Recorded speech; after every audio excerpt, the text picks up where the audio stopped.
W jaki sposób dokumenty gminne mogą wspierać rozwój energetyki odnawialnej, w tym lokalnych wspólnot energetycznych, na czym szczególnie chciałabym się skupić, lub inwestycji prosumenckich?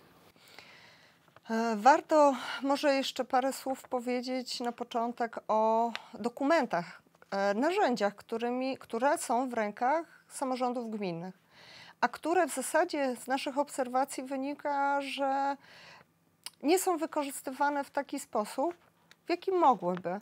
Oczywiście nie mam na myśli każdego samorządu, bo są samorządy, które w bardziej zaangażowany i przemyślany sposób planują inwestycje na swoim terenie, ale są też takie, gdzie na pewno przestrzeń do jakichś ulepszeń myślę, żeby się znalazła. Takim najważniejszym dokumentem, który jest w rękach samorządów gminnych, jest strategia rozwoju. Dokument, który dzisiaj jeszcze nie jest obowiązkowy, ale w przyszłym roku już obowiązkowy się stanie.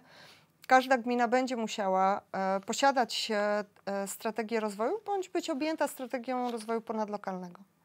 W tym dokumencie, zgodnie z nowelizacją ustawy, będzie musiał być zawarty tak zwany model funkcjonalno-przestrzenny wraz z ustaleniami odnoszącymi się do zagospodarowania przestrzennego.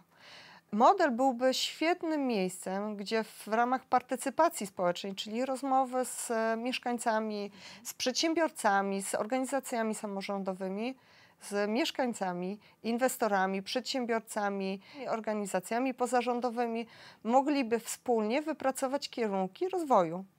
Bo o ile ja rozumiem argumenty, które się pojawiają w rozmowach z włodarzami gmin na temat wątpliwości, jak zasilić budżety samorządów, czy z argumentami, które przekonują do tego, że na przykład lokalizacja wiatraków, czy farmy fotowoltaicznej, czy biogazowni również jest realnym wpływem, chociażby z podatków od nieruchomości, dla gminy, dla budżetu gminy.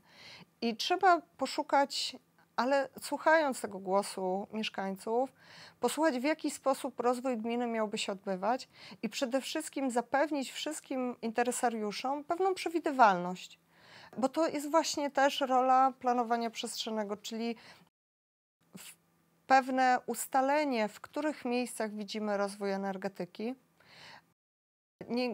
Prosumencka jest może mniej konfliktogenna, ponieważ wiąże się również z takimi bezpośrednimi korzyściami dla mieszkańców, ale przede wszystkim tej dużej energetyki związanej z rozwojem źródeł opartych na wietrze, fotowoltaiki, ale także biogazowni. Więc mamy strategię,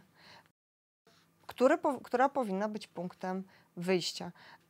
Strategia przekłada się na plan ogólny, o którym już wcześniej wspomniałam, i plany miejscowe. To są te dokumenty, które powinny mieszkańcom pokazać, gdzie w przyszłości coś się może w przestrzeni zadziać, ale też te dokumenty, w których ci mieszkańcy mieliby przestrzeń do realnego udziału w dyskusji.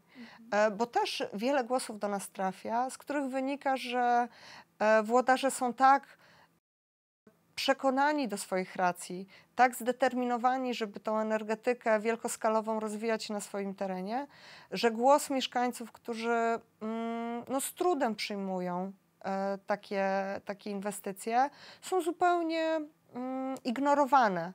A może wcale nie są ignorowane, tylko tego dialogu dwóch, często już w pewnym momencie skłóconych stron jest tak mało, że obie strony mają wrażenie, że nie są absolutnie ze sobą, że nie są słuchane.